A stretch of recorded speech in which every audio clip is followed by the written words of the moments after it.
அல்ஹம்துலில்லாஹி ரபில் ஆலமீன் வஸ்ஸலாத்து வஸ்ஸலாமு அலா ரசூலில் அமீன் வ அலா ஆலிஹி வஸ்ஹாபிஹி அஜ்மஈன் இலா யௌமிddin. எல்லா புகழும் இந்த விண்ணையும் மண்ணையும் நம் அனைவரையும் படைத்து பரிபாலித்து ரட்சித்து வரக்கூடிய ஏக இறைவன் அல்லாஹ் ஒருவனுக்கு தகும். அந்த இறைவனின் அன்பும் அருளும் ஸலாத்து ஸலாமும் அகிலத்திற்கெல்லாம் மறுக்கொடையாய் அல்லாஹ்வினால் அந்த உலகிற்கு அனுப்பப்பட்ட அல்லாஹ்வின் இறுதி தூதர் நபிகள் பெருமானார் முஹம்மது முஸ்தபா ஸல்லல்லாஹு அலைஹி வஸல்லம் அவர்கள் மீதும் அவருடைய குடும்பத்தினர்கள், சத்திய நபித்தோழர்கள், தாபியன்கள் மற்றும் உங்கள் அனைவர் மீதும் என்றென்றும் நிலவட்டுமாக. அஸ்ஸலாமு அலைக்கும் வரஹ்மத்துல்லாஹி வபரகாத்துஹு. அன்பிற்கினிய சகோதர சகோதரிகளே, அருள் வளம் பொங்கக்கூடிய ஒரு புனிதமிக்க மாதத்திலே நாம் இருக்கிறோம். ரமலானுடைய மையப்பகுதியில் இருக்கிறோம். ரமதான் இப்பொழுதுதான் ஆரம்பித்தது போல இருந்தது. இந்த பாதியை நாம் நெருங்கிவிட்டோம். இன்னும் விரைவிலே ரமலான் மாதம் நம்மை கடக்க இருக்கிறது.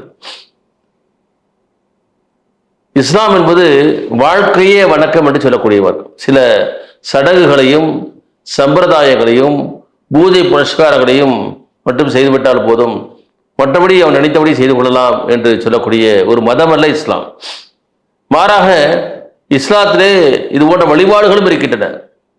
தொழுகை இருக்கிறது, நோன்பு இருக்கிறது, ஹஜ் இருக்கிறது, ஜகாத் இருக்கிறது, இது போன்ற வழிபாடுகளும் இருக்கின்றன. அதே போல வாழ்வியல் நெறிகளும் இருக்கின்றன.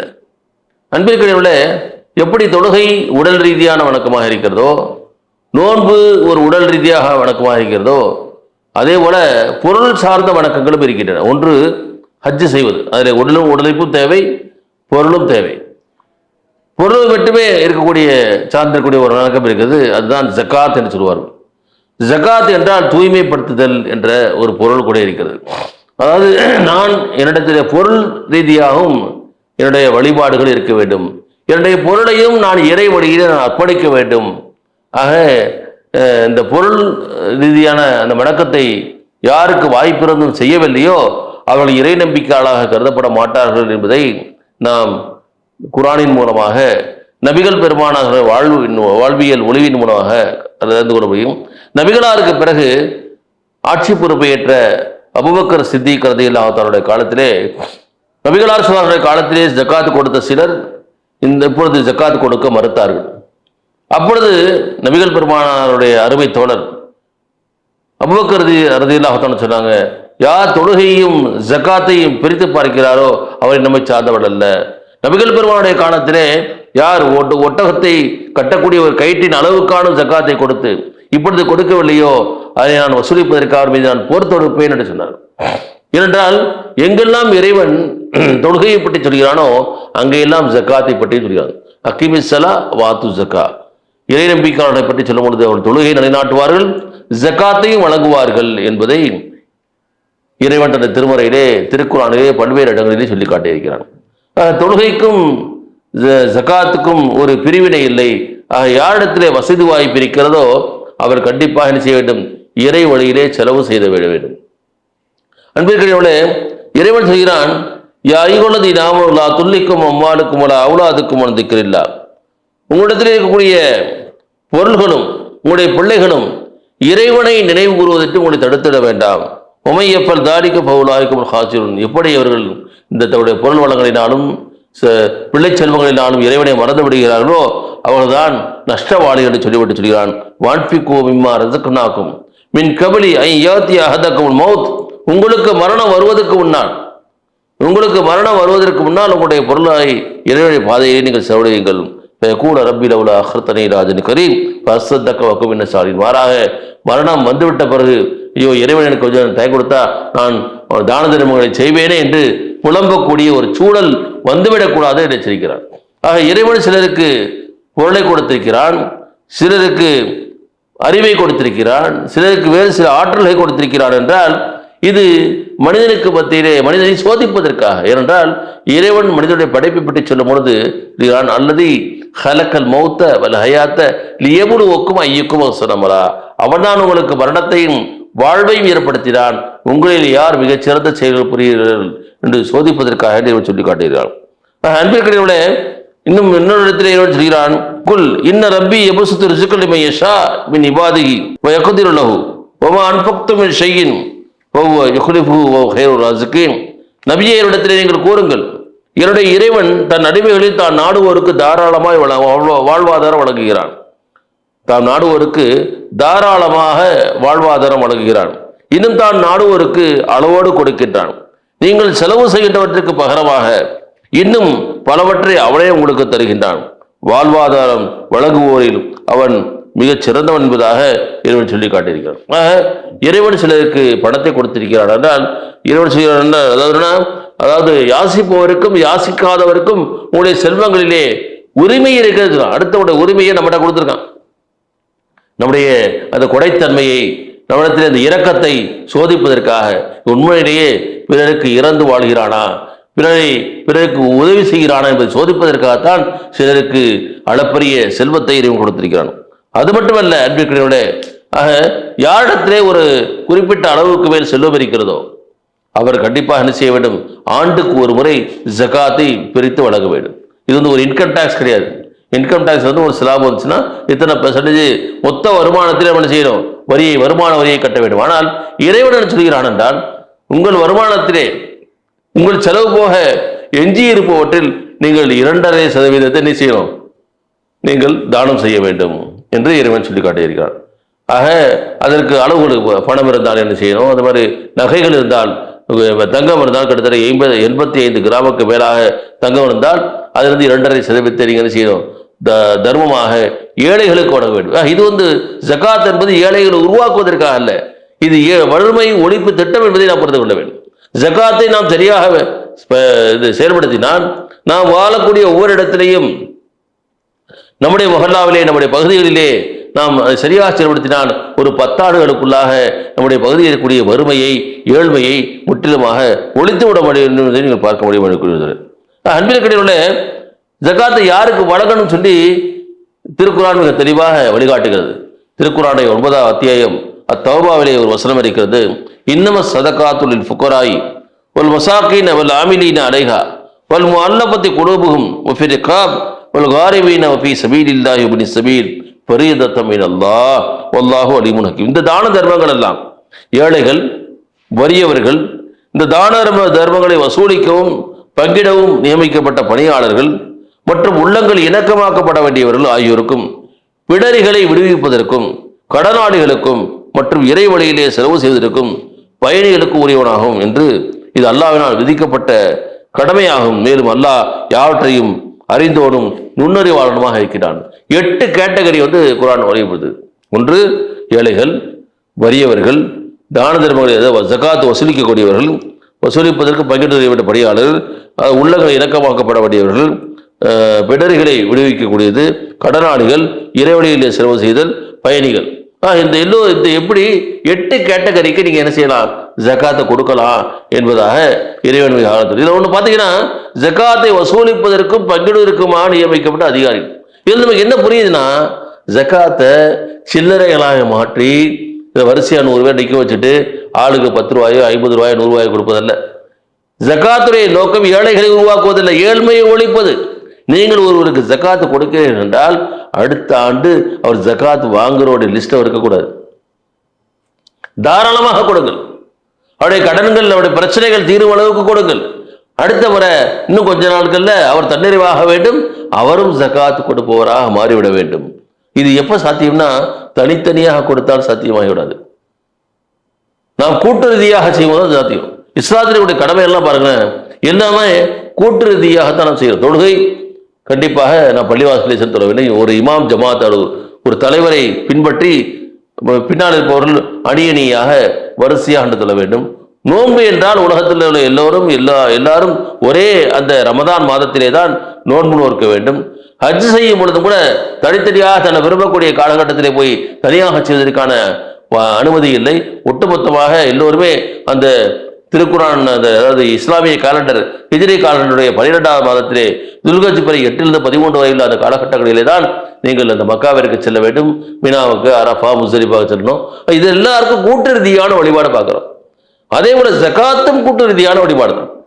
அதனால இறைவன் வந்து யார் இந்த ஜகாத்தை வசூலிக்கக்கூடிய பணியிலே இருக்கிறார்களோ, இந்த ஜகாத்தை பங்கிடக்கூடிய பணிகளிலே இருக்கிறார்களோ, அவர்களுக்கும் ஜகாத்திலே பங்கிருக்கிறது என்பதாக சொல்கிறார். கண்ணியத்துக்குரிய இன்றைக்கு ஜகாத்தை வசூலிக்கக்கூடிய அமைப்பு இருக்குதா? இதெல்லாம் ஒரு இஸ்லாமிய அரசாக தான் செய்ய முடியும். அப்போ நாம் இன்னைக்கு ஜமாத்தா தான் வாழ்றோம், பள்ளிவாசலோடு அட்டாச் ஆகி தான் இருக்கிறோம், எல்லோரோட பள்ளிவாசல் மஹல்லாவோடு சேர்ந்து தான் இருக்கிறோம். இதற்கெல்லாம் ஒரு அதிகாரம் இருக்க வேண்டும், அரசு இருக்க வேண்டும் சொல்வது கிடையாது. ஆனால் இந்த பணத்தை வசூலித்து செலவழிக்க வேண்டும் இல்லைங்க, அதெல்லாம் நம்மளால முடியாது. கொஞ்சம் யோசித்து பாருங்கள் கண்ணியத்துக்குரியவர்களே. ஒரு கிராமத்திலே கொஞ்சம் யோசித்து பாருங்கள், ஜக்காத்தை கொடுப்பவர் ஒரு ஒட்டுமொத்த ஒரு 1000 பேர் இருக்கக்கூடிய கிராமத்தில் பார்த்தீங்கன்னா எப்படி ஒரு 20-25 பேர் செய்வாங்க, கொஞ்சம் செல்வ வளம் மிக்கவர்களாக இருப்பார்கள். நடுத்தர ஒரு 30 to 40% இருப்பாங்கன்னு வச்சுக்கோங்க. அப்போ எஞ்சியக்கூடிய ஒரு 10-15% வறுமையிலே இருப்பார்கள், ஏழ்மையிலே இருப்பார்கள். அவர்கள் காலங்காலமாக அதிலே இருப்பாங்க. அவருடைய பிள்ளைகள் படிக்க முடியாது, அவர்களது கூலி வேலை செய்து கொண்டு இருப்பார்கள், அல்லது மருத்துவத்திற்கான சிகிச்சை பெறுவதற்கான வாய்ப்பு இருக்காது. அவர்களே செய்வாங்க, மற்ற இடங்களை போய் வசூல் போயிடுவாங்க. கொஞ்சம் யோசிச்சு பாருங்க கணியத்துக்குரியவர்களே. நாம் அந்த மக்களை, அந்த ஊர் மக்கள் எல்லோரும் சேர்ந்து நாம் எல்லோருடைய அந்த ஜகாத்தை கொடுப்பவருடைய எல்லா ஜகாத்தை ஒன்றிணைத்து நாம் தரவாரியாக அந்த மக்களை பிரித்து நாம் அந்த மக்களுடைய கஷ்டங்களை நீக்குவதற்காக கொடுத்தோம் என்றால் கொஞ்சம் யோசிச்சு பாருங்க, 10 ஆண்டுகளிலே அந்த கிராமத்திலே அந்த ஊரிலே ஜகாத்தை வாங்குவதற்கு ஆளே இருக்காது ஒரு சூழல் உருவாகும். இறைவன் சொல்கிறான், இறைவனுடைய தூதர் ஸல்லல்லாஹு அலைஹி சொல்கிறார்கள், இன்னல்லாஹ கது ஃபரத அலைஹிம் ஸதகா யூஹது மின் அக்னியாஹிம் ஃபதுரத்து ஃபுகராஹிம். நபிகள் பெருமானா சொன்னதாக புகாரியிலும் முஸ்லிம் பதிவாகக்கூடிய ஒரு நபிமொழியிலே சொன்னார்கள், நிச்சயமாக இறைவன் மக்கள் மீது சதகாவை ஜகாத்தை தான தர்மத்தை கடமையாக்கி இருக்கிறான். அது அவர்களுக்குள் பொருள் வசதி படைத்தவரிடமிருந்து வாங்கப்பட்டு ஏழைகளிடத்திலே திருப்பி தரப்படுமாக இது செய்யக்கூடிய ஒரு குரூப் இருக்கணும். ஒரு எச்சரிக்கை கூட நபிகள் பெருமானா சொன்னாங்க, ஒருவனுக்கு அல்லாஹ் பொருள் வசதி அளித்திருந்து அவன் அதற்குரிய ஜக்காத்தை கொடுக்கவில்லை என்றால் அவனுடைய அந்த பொருள் மறுமை நாளிலே கொடிய நச்சுத்தன்மை கொண்ட பாம்பாக மாறும். அதன் தலையிலே 2 கரும்புள்ளிகள் காணப்படும். அந்த பாம்புடைய கழுத்திலே வளையமாக சுட்டப்படும். அவனுடைய 2 தாடைகளையும் பிடித்து கொண்டு அந்த பாம்பு கூறும், நான் தான் உடைய செல்வம், நான் தான் உடைய பொருள், இந்த செல்வ களஞ்சியம். நபிகள் பெருமானா சொன்னாங்க, இந்த வசனத்தை ஓதி காமிச்சாங்க, வலா யஹ்சபன் அல்லதீன யபخلون بما آتاهم الله من فضله هو خير لهم بل هو شر لهم سيطوقون ما بخلوا به يوم القيامة. இறைவன் தன்னுடைய அருளிலிருந்து தங்களுக்கு வழங்கியவற்றில் எவர்களுக்கு அஞ்சத்தனம் செய்கின்றார்களோ அவளை தமக்கு நல்லது என எண்ணிக்கொள்ள வேண்டாம், மாறாக அது அவளுக்கு மிகவும் கெட்டதாகும். தமது கஞ்சத்தனத்தின் மூலம் அவர்கள் சேமித்து வைத்தவையெல்லாம் மறுமை நாளிலே கழுத்திலே விலங்காக பூட்டப்படும் என்பதாக இறைவன் எச்சரிக்கிறான் கண்ணியத்துக்குரியதோடு. ஆக நாம் என்ன செய்ய வேண்டும்? ஜகாத்தை வசூலிக்க ரசூலுல்லாஹ்வுடைய காலத்தில், இறைத்தோருடைய சொல்லாத காலத்தில் இந்த ஜகாத்தை வசூலிப்பதற்கான பல்வேறு விதமான அதிகாரிகளை நியமிச்சிருந்தாங்க. அதாவது பார்த்தீங்கன்னா 4 லேயர் செட்டப் இருந்துச்சு. ஒன்று ஜகாத்தை வசூலிக்கக்கூடிய அதிகாரிகள், அதில் Umar bin Khattab, Abdul Rahman Awf ரலியல்லாஹு போன்ற மிகப்பெரிய நபித்தோழர்கள்லாம் அந்த பொறுப்பு கொடுக்கப்பட்டது. அவங்களுக்கு ஒரு அறிவுரையை சொன்னாங்க, மக்களிடத்திலே மிகச்சிறந்த பொருள்களை நீங்கள் என்ன செய்யாங்க, ஜகாத்தை பெறாதீங்க, அவருடைய நேரடியாக சென்று நீங்கள் வசூல் செய்யுங்கள். யார் அந்த ஜகாத்தை வழங்குகிறார்களோ அவருடைய நலனுக்காக இறைவனிடத்திலே பிரார்த்தனை செய்யுங்கள் சொன்ன அறிவுரையோடு நீங்கள் மக்களிடத்திலே மென்மையாக இருங்க, வரி வசூலிப்பவனை போல நீங்கள் அடாவடியாக இருக்காதீங்க சொல்லி சொன்னாங்க. இரண்டாவது என்ன, ஜகாத்துடைய கணக்கு வழக்கு எழுதக்கூடிய அந்த கணக்காளர்கள், அவங்களுக்கு அது ஜுபைர் பின் அவ்வாம் போன்ற ரலியல்லாஹு தஆலா போன்ற மிக மூத்த சஹாபாக்கள் அந்த வரவு செலவு கணக்குகளை எழுதக்கூடிய அந்த அக்கௌண்டன்ட்ஸ் இருந்தாங்க. மூன்றாவதாக விவசாய விளைபொருள்களை கணக்கிடுவதற்கான அதிகாரிகள். ஏன்னா பொருளை எப்படி கொடுக்கும் தெரியும், ஒரு விளைச்சல் இருக்குது, வானம் பார்த்த பூமி, அதாவது மழை இல்லைன்னா அவங்க 10% கொடுக்கணும், இவ்வளோ தண்ணீர் பாய்ச்சி அந்த தானியம் வளர்ந்துச்சுன்னா அவன் 5% கொடுக்க விரும்புகிற அந்த அது செய்வாங்க. அதுக்காக அன்றைக்கு எழுத படிக்க தெரியாத மக்கள் அதிகமாக இருந்தது காரணமாக என்ன செய்வாங்க, அதை கால்குலேட் பண்ணுறதுக்கான அதிகாரிகள்னு உங்களுக்கு எவ்வளோ ஜக்காத்து நீங்கள் எப்படி எவ்வளோ கொடுக்கணும் அதுக்கு உஷூர்னு சொல்லுவாங்க. விளைபொருள்களிலிருந்து கொடுப்பது அது வருஷத்துக்கு இல்லை, எப்போ விளையுதோ அப்போ கொடுத்துடணும். இப்போ 6 மாதத்துல ஒரு அறுவடை பண்ணுறீங்கன்னா அந்த அறுவடை முடிஞ்ச உடனே நீங்கள் என்ன செய்யணும், அந்த உஷரை கொடுத்துடணும். 3 மாதத்துல ஒரு அறுவடை பண்ணுறீங்கன்னா அந்த 3 மாதம் அறுவடை முடிஞ்ச உடனே என்ன செய்யணும், அந்த அறுவடை பொருள்களிலிருந்து தானியத்திலிருந்து ஒரு குறிப்பிட்ட பங்கினை நீங்கள் உஷராக விட வேண்டும். 4வது கால்நடைகளுக்கும் ஜகாத் இருக்கிறது. ஆடுகள் மாடுகள் ஒட்டகங்கள் இவர்களை வளர்க்கிறார்கள் அல்லவா? அந்த ஆடு மாட்டு ஒட்டகங்களை ஒரு குறிப்பிட்ட அளவை, உதாரணமாக 40 ஆடுகள் தான் ஒரு ஆட்டை கொடுக்க வேண்டும், அதை விட மாடுகளுக்கு எவ்வளவு, ஒட்டகங்களுக்கு எவ்வளவு, இதை கணக்கிடுவதற்காக அபூ ராஃபி ரலியல்லாஹு அன்ஹு, தர்பின் அபூதர், சாத் பின் அபி வக்காஸ் போன்ற அந்த தோழர்கள் எல்லாம் நியமிக்கப்பட்டிருந்தார்கள் என்பதை நீங்கள் பார்க்க முடியும் கண்ணியத்துக்குரிய தோழர்களே. ஆக அன்பிற்கிடையோட இதெல்லாம் எதுக்கு தெரியுமா? நான் ஏற்கனவே சொன்னேன், ஜகாத் என்பது ஏழ்மையை வறுமையை ஒழிப்பதற்காக. இதுல ஒரு சோசியல் ரெஸ்பான்சிபிலிட்டி, ஒரு சமூகத்துடைய கடமை இருக்கிறது. ஏழைகளாகவே இருக்க வேண்டும், பணக்காரர்கள் பணக்காரவே இருக்க வேண்டும் என்ற ஒரு அந்த பேரிட்டி, அந்த டிஸ்பேரிட்டி, அதாவது அந்த இடைவெளி அதிகமாக விடக்கூடாது. எப்பொழுது பணக்காரர்களுக்கும் ஏழைகளுக்குமான இடைவெளி அதிகமாகிறதோ அப்பொழுது பிரச்சனைகள் வருகின்றன, சமூகத்தில் குழப்பங்கள் அதிகமாகின்றன, அங்கே பல்வேறு விதமான பாவச் செயல்கள் குற்றச் செயல்கள் பெறுவதற்கான வாய்ப்புகளும் ஏற்படுகின்றன. அன்பே கடவுளே, இது இஸ்லாம் இந்த ஜகாத்தை, இந்த பொருளாதார திட்டத்தை ஒரு கற்பனையாக ஒரு தத்துவமாக சொல்லவில்லை. இதை ஒழித்து, அதாவது ஜகாத்தை நிறைவேற்றி வறுமையை ஒழித்து காட்டியிருக்கிறது. நபிகள் பெருமானாருடைய தோழர்களில் ஒருவான உமர் இப்னு கத்தாவுடைய ஆட்சி காலம். நபிகளாருக்கு பிறகு அபூபக்கர் மறைந்த பிறகு உமர் இப்னு கத்தாப் ஆட்சியாளராக தேர்ந்தெடுக்கப்படுகிறார். அப்பொழுது யமன் நாட்டில் அவருடைய ஒரு மாநிலம், அந்த ஆட்சியிலே யமன் ஒரு மாநிலமாக இருந்தது. யமனுடைய ஆளுநராக இருந்த முஆத் பின் ஜபல் அவர்கள் என்ன செய்ய, ஜகாத்தை வசூலிச்சு கணக்கு வழக்கலாம்னு சொல்லி 1/3 என்ன செய்யறாரு, ஹெட் குவார்டர்ஸ் அனுப்புறார், தலைமை கேபிட்டலுக்கு, மாநில தலைமையகத்துக்கு அனுப்புறார். அப்பொழுது உமர் எழுதுகிறார், நான் உங்களை வரி வசூலிப்பவராக அனுப்பவில்லை, நீங்கள் ஜகாத்தை எங்கு வாங்கினீர்களோ அந்த ஊர்லயே திருப்பி கொடுக்கணும். அப்ப சொன்னா, நான் எல்லாத்துக்கும் கொடுத்துட்டேன், மிச்சம் வாங்க தான் உங்களுக்கு அனுப்புறேன் சொல்லி அவர் அனுப்புறார். அடுத்த ஆண்டு பாதியை அனுப்புகிறார். அடுத்த ஆண்டு பாதியை என்ன செய்யறாரு, அனுப்புகிறார். 3வது ஆண்டு முழு ஜகாத்தை அனுப்பிச்சார். இப்ப மீண்டும் இதே கேள்வியை உமர் இப்னு கத்தாப் கேட்கிறாங்க. என்னாச்சு? அப்ப சொல்றாரு, இந்த ஜகாத்தை, இந்த தர்மத்தை வாங்குவதற்கு என்னுடைய மாநிலத்தில் ஆட்களே இல்லை, எல்லோரும் தன்னிறைவு பெற்று விட்டார்கள்.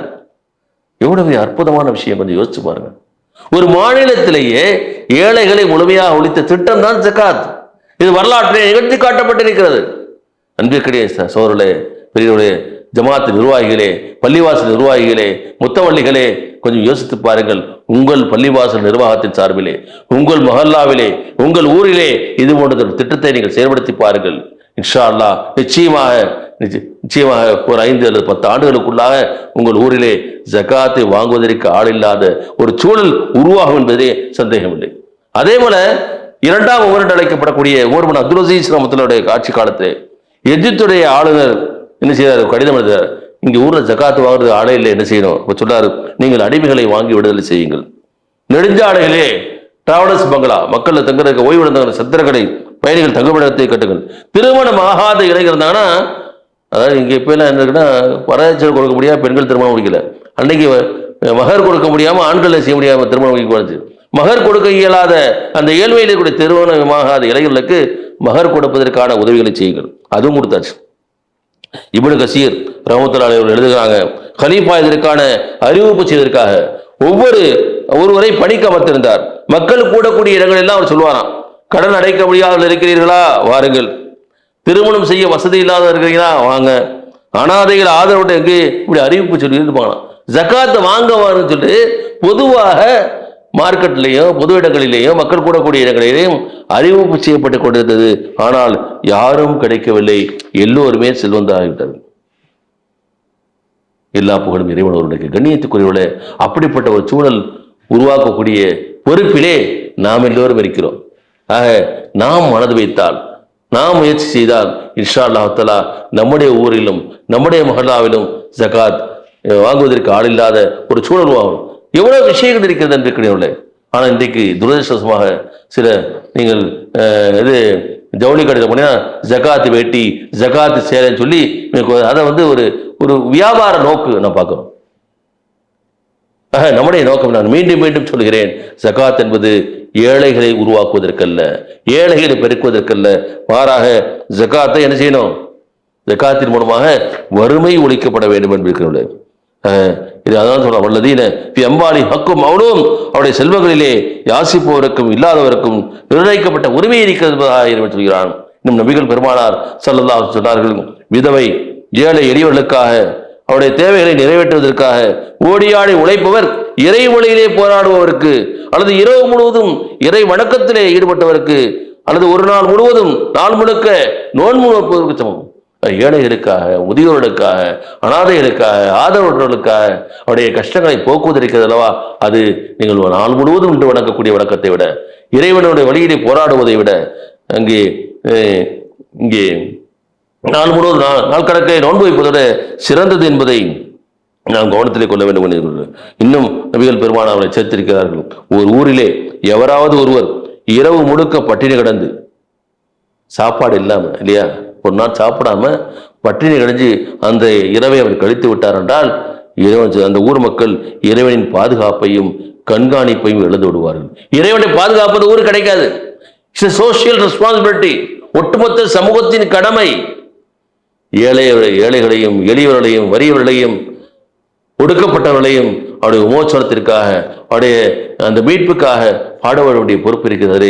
இந்த ஜகாத் மிகப்பெரிய பங்கை வகிக்கிறது என்பதை நான் இங்கே கவனத்தில் கொள்ள வேண்டும் என்று நாம் ஜகாத்தை ஒழிப்பதற்காக நாம் எல்லோருமே செய்யணும். ஜகாத்தை தனித்தனியாக கொடுக்காமல் நாம் என்ன செய்ய வேண்டும், ஜகாத்தை கூட்டு ரீதியாக நாம் வசூலித்து அதனை மக்களுக்கு மத்தியிலே நாம் சரியான முறையிலே நாம் என்ன செய்து செலவழித்தோம் என்றால் இன்ஷா அல்லாஹ் தஆலா அங்கே வறுமை ஒழியும். அதே சமயத்திலே எத்தனையோ மாணவர்கள், ஏழை மாணவர்கள் கல்வி கட்டணங்களை கட்ட முடியாமல் தவித்துக் கொண்டிருக்கிறார்கள். எத்தனை ஏழை எளியவர்கள் உயிர் காக்கக்கூடிய சிகிச்சையை எடுத்துக்கொள்வதற்கு என்ன செய்யறாங்க, நம்ம இது பணம் இல்லாமல் இருக்கிறாங்க. இந்த இப்படிப்பட்ட அவல நிலைகள் எல்லாம் போக்கப்பட வேண்டும் என்றால் நாம் ஒவ்வொரு ஊரிலேயும் இந்த பைத்துல் மால் எனப்படக்கூடிய ஒரு செட்டப்பை உருவாக்க வேண்டும். நம்ம ஜகாத்தை கூட்டாக வசூலித்து கூட்டாக மொத்தமாக விநியோகிக்கும் இன்ஷா அல்லாஹ் தஆலா இப்படிப்பட்ட இந்த பொருளாதார தன்னிறைவு இந்த சமூகத்தில் ஏற்படும். அப்படிப்பட்ட ஒரு மறுமலர்ச்சி மிக்க சமுதாயத்தை கட்டமைப்பதற்கு வல்ல இறைவன் எனக்கும் உங்களுக்கும் அருள் புரிவானாக என்ற பிரார்த்தனையுடன் நிறைவு செய்கிறேன். எல்லா புகழும் ஏக இறைவன் உனக்கு.